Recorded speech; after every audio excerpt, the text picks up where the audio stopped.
Welcome to the next edition of the Foundation Speaker Series. I'm Amber Goss, and today it gives me great pleasure to be able to introduce to you one of our former resident hall advisors, current company advisor, and my friend, Ms. Jamie Sheets. Jamie, hi Jamie. Jamie is the high school counselor at Reach Cyber Charter School. Jamie resides in Philadelphia and attended Temple University for her bachelor's in secondary education and English. After a few years of teaching English, Jamie returned to Temple and got her master's of education in counseling psychology. Jamie loves to exercise, cook, spend time with her fiance Dave, and their pup Gabby. Welcome, Jamie. Thanks, Amber. Thanks for having me. Thanks for joining us. We appreciate it. So, Jamie, let's start at the beginning. You went to college and began your career as a teacher. What made you transition from teaching into counseling? So counseling, specifically school counseling, was never something that had been on my radar. Like in high school, going into college, kind of always knew I was going to be a teacher, and that's what I did. And I did like it. I worked, I guess my first year teaching, I worked at an alternative school.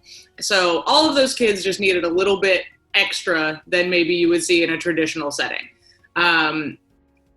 After that year, when I wasn't going back to that school, a lot of those students had told me that I should be a school counselor. And I was like, So the more I thought about it, I was like, that actually makes sense. Like, you know, that kid that's having a bad day or whatever that you can't always get to when you're teaching a class of 30, you know, you can't give them that attention they need. I could do that all the time. So I did. I went back, and that's what I've been doing. And I still get to teach a little bit. You know, counselors do different kinds of lessons, social, emotional stuff and whatever. But I really get to do more of an individual focus, which I think has suited me better. And I'm happy that my students told me to do it, because it still wasn't on the radar for me. And that's great. I mean, we've learned a lot doing these videos that sometimes the path you end up on isn't necessarily where you started, but that's okay. It's all about adapting and changing, and you know, just like the times are changing, especially now during all the uncertainty in the current situation we're going through with COVID. And, you know, regardless of that, even in daily life, I'm sure that counseling training has helped not only you, but your students. So Jamie, can you tell us a little bit about how you took that training and integrated it into the rest of your life? Yeah, so it's definitely been a transitional time right now during COVID. Most of the time we think of transitional periods of like high school into college, or high school into post-high school, maybe college into the real world. Or maybe from one job to the next if you're kind of further away from that. But we're pretty much in a constant transitional phase right now. You know, it's now August. Since March, you know, it's been every day, at least every week has been something different. So having that it piques our anxiety, just like in general for everyone when we have those transitional periods. And most of us get through those normal ones kind of regularly. You get a new job, you're a little nervous in the beginning, and then you start to flow into it.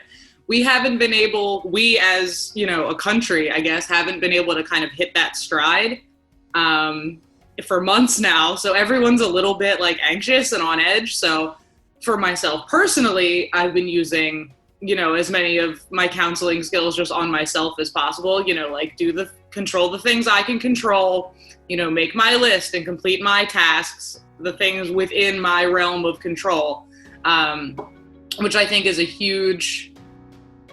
can be a huge barrier, but a huge, you know, help as well. Because there's a lot we can't control, you know, people are all over the place. Things are different every day. And most of it we have nothing to do with other than like abiding by the rules set in place. So if you can kind of have whatever is within your control, and just the stuff you can't control, you can't worry about it. I know it's much easier said than done, but if you can even achieve a semblance of that, where you're like mostly not worrying about the stuff you control, it's makes your days 1,000 times less stressful. I try to do that for me. I've been trying to kind of help any one of my friends that have maybe been extra stressed during this time. It's like, you can't control it. Like, and I've just been kind of sticking with that little mantra and, use the things you can control to feel productive and feel like you've done something during this time. But other than that, think of it as a vacation, do whatever you need to do to kind of get your mind around it. But I did the same thing with my students towards the end of the school year. They were graduating and it's COVID and it was, and I'm just like, we don't know how to fix it, so we can't worry about it.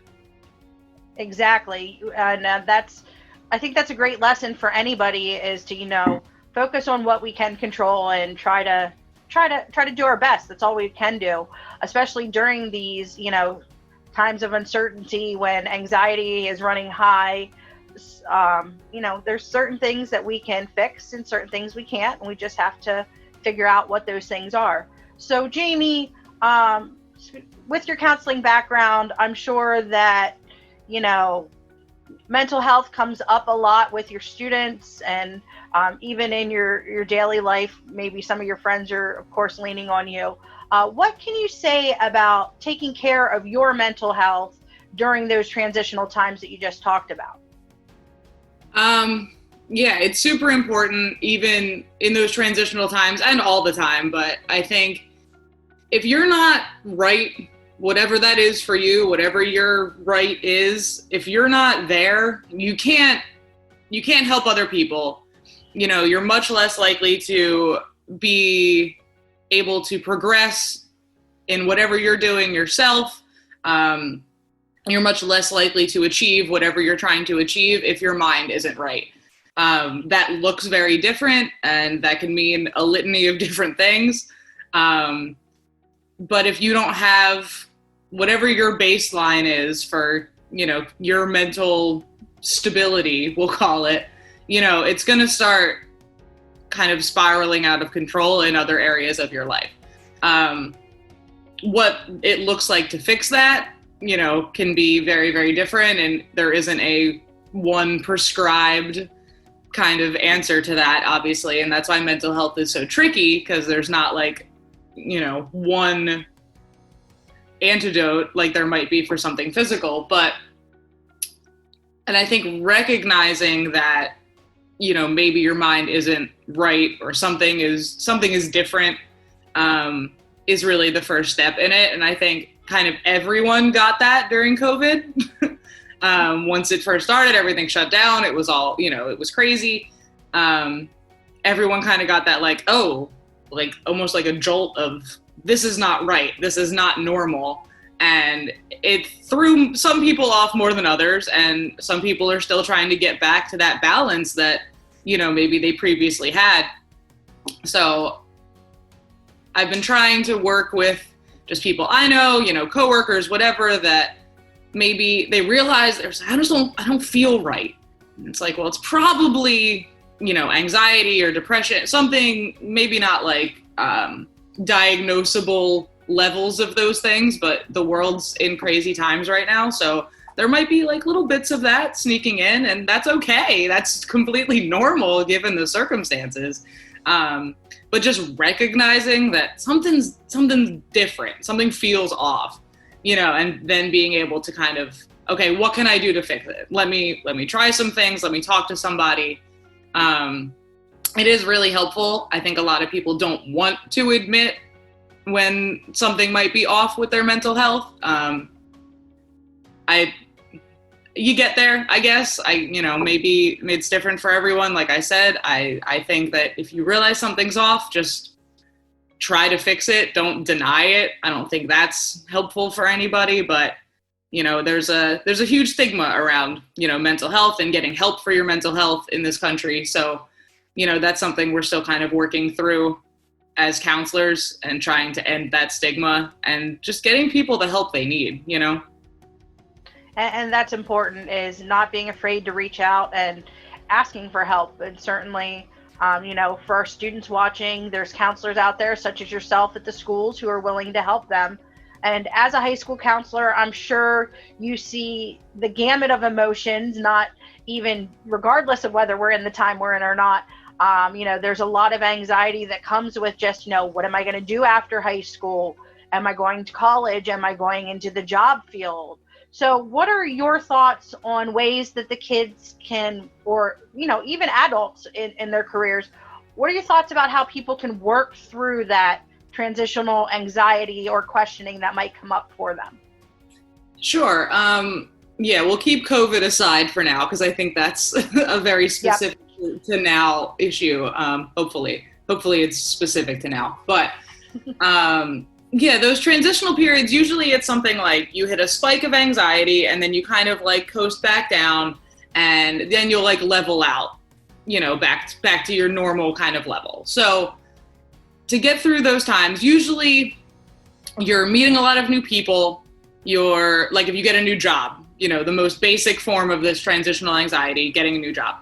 You're meeting a bunch of new people, who are my superiors, what are the expectations of me? There's a lot of different things that, get your brain kind of going.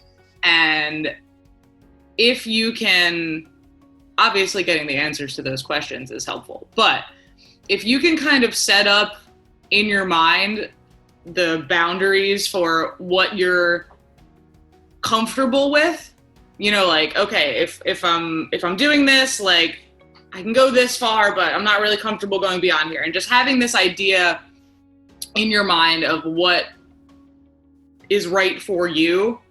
And sometimes we don't know that until we get there, and maybe we go too far and we push ourselves too hard or cross a boundary. Sometimes it's experiential and we have to just figure it out.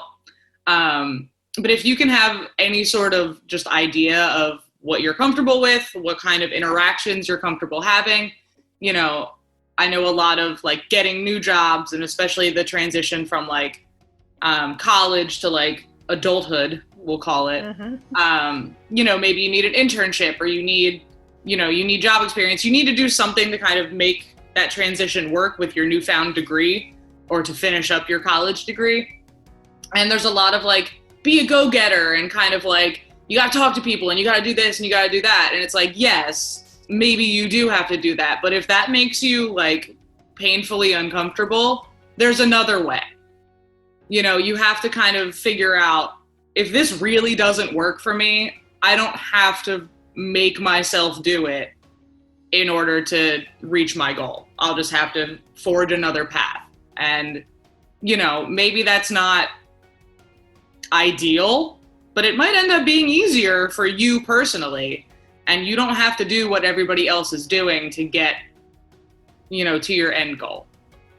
Exactly. Everybody's different, and everybody's has different boundaries and different things. And certainly it's all about discovering what they are and setting your deal breakers, so to speak, whether it's with colleges, whether it's with high school, whether it's with anything that you do. You need to decide what's best for you and ultimately follow that path. So Jamie, since you provide guidance to your students on a daily basis with your work as a counselor, do you have any other advice that you could provide our viewers as they're preparing for the next stage in life, whether it's, going into college, whether it's going into a job, or maybe it's just another life event that has transpired, a move or things of that nature? Any advice you can give them to help them get through these times that are facing them? Sure. Yeah, I think, kind of what you just said, you have to figure out what you want. You have to figure out your needs, and then your wants, what would be nice to have on top of your basic needs. And then also your deal breakers. What's something that, regardless of having the needs and wants maybe fulfilled, would ruin, the experience for you. So I think for things like colleges, if you're comparing one college to the other, or even one job to another, maybe you make a pro-con list. You can break it down super simply. I'm just like, what does this one have versus this one? Does it meet all my wants and needs? Or are there any deal breakers? You might have varying degrees of deal breakers. Like, oh, I don't really want this, but like it could be okay if I just like ignore it. There's varying levels of that. And I think a lot of people, especially high school students going into college, don't really know what they want or what they're looking for. And there's so much information that it's totally overwhelming. Even as a counselor, like looking up things for my students, I'm like, too much.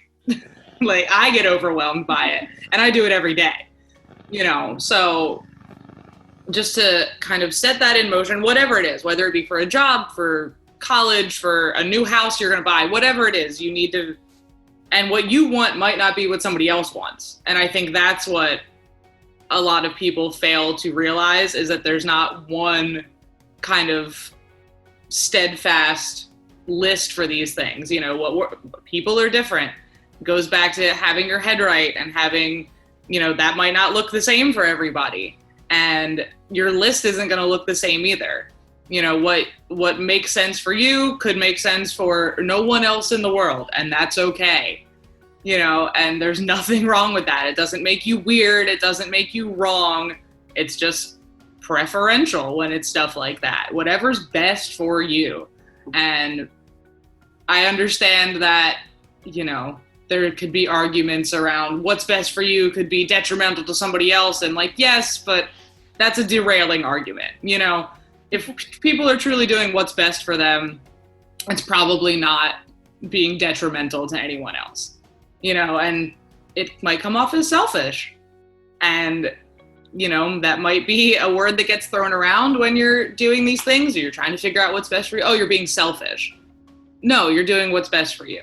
And if that's not seen by those around you, that's unfortunate, but ultimately you need to follow that path for, best result, I would say. Exactly. And I think regardless of what you do, it's not a one size fits all by any means for anybody. And that's great for the viewers to hear that, it's okay to take care of you and follow your path. You just need to realize that it's about you and what you want to do. And, the path might be bumpy. It might not be a straight and narrow, but you can navigate it. You just take time to focus on you and do what's best for you. Now, Jamie, I would be remiss if I didn't mention that, you're an alumni of PFEW, such as myself. So I'd love to ask, can you tell us how the program affected you, or maybe things that you learned there that you're using today in your counseling job? Oh, yeah. Wow, it's been so many years now. I graduated PPU in 2007, so now it's been a very long time. Wow, that's crazy. But I think I just learned how to work with people, which I've always been pretty good at. But you never really have a situation like PFU usually up to that point in your life where you're just tossed in with a group of people that you've never met, and now you have to be productive. But I think it is really indicative of a new job probably as an adult, where it's like, okay, you're new and maybe these people have some prior relationship, but maybe they don't. And now you're working on this project together, and it can be absolutely terrifying. But if you can get through that, transitional anxiety of PFU is only basically 6 days long. So if you spend too much time being anxious about it, your time's up. You have to throw all caution to the wind, basically, and just dive in. And it might be very, very against, how you would normally be outside, but you don't have a choice or you're going to miss it. And, every year for all the years I worked, at PFU as well, the weeks fly by. The days go slow, but the weeks fly by. And then before we know it, it's the end of the summer again. And, all those weeks they disappear. So you need to if you're going to dive in, you need to dive in, I think is the lesson that I learned. Because I did kind of sit back and wait. That's kind of more my personality. Not in a passive way, but just I'm not going to go full steam ahead. I was kind of chilling in the back. And, a couple days in, I was like, I should have talked to people sooner. And by the end of the week, I still had my crew, but the time is limited. And I think it's a good kind of metaphor for all of life. I know that sounds so cheesy, but PFU is a little microcosm of, the rest of your life. And if you don't take advantage of it, it's gone. And I think that can be applied to literally everything. So thank you, PFU, for that. Oh, well, thank you, Jamie, for being a part of the foundation family, for taking time out of your busy schedule today to be with us, to share the tips about transitional times and how the students can handle things. We truly appreciate it, and we can't thank you enough for being with us. Of course. If you're interested in connecting with Jamie, or if you have additional questions about careers in counseling or secondary education, you can reach out to our offices and we would be happy to connect you with her. Thanks for watching.